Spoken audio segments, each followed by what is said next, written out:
Silhouette Mirage was originally released on the Sega Saturn in Japan by ESP in 1997. It was ported over to the PlayStation 1 in 1998 and brought over to North America in 1999 by the quirky company Working Designs, who is one of my favorite gaming companies that, unfortunately, are no longer up and running. The game is set on Earth in a post-apocalyptic year 2000. Before the start of the game, a group of scientists were conducting genetic experiments in a facility called Edo. They discovered the two attributes, Silhouette and Mirage, and manifested it in a child named Armageddon. Just think of it as yin and yang, and that's how Silhouette and Mirage work. One cannot live without the other. Even though they kept one another stable, the two attributes repelled one another. Since Armageddon had both, they eventually split up and formed two pure figures, Megiddo and Hal, who in turn became leaders of their respective attribute, with Megiddo being Silhouette and Hal being Mirage. But that's not all what happened. The genetic experiments resulted in a biological explosion. What the fuck? Which then infected all genetic structures on Earth, killing off almost everything. Those who survived were transformed to become either a Silhouette or Mirage figure, while a rare group called Proteans were able to display both attributes. A computer system named Genna created a being to repair the computer system and destroy both Silhouette and Mirages. This being is the character you control throughout the game. Now, the video game is very colorful, and for the most part fun to play. It helps that Working Designs was the one in charge, because any other company would have made it boring. There was weird dialogue and had some bizarre boss enemies, and yeah, it was just fun.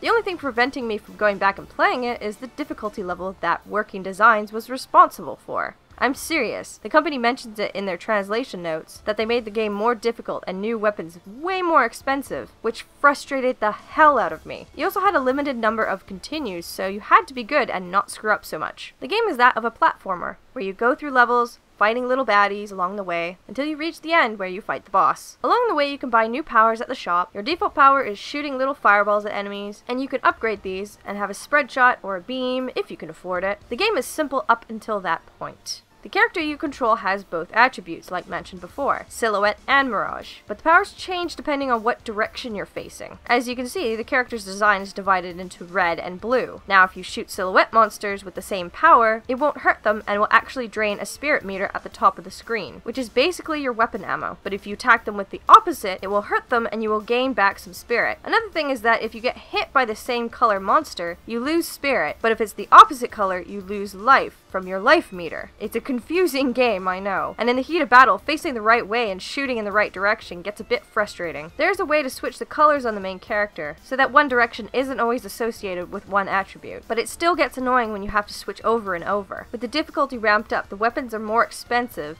and the gameplay is a bit finicky. It creates one hard-ass game to play.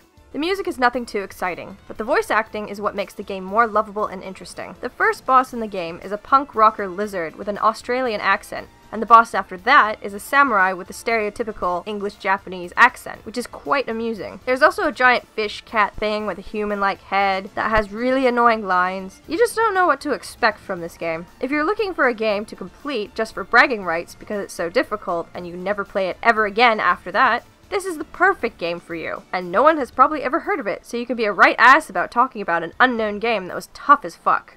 If you plan to play this game, buying new weapons is pointless really. Once your spirit meter crashes down, it destroys the purchased weapons and leaves you with the default one. Working Designs was a cruel game publisher.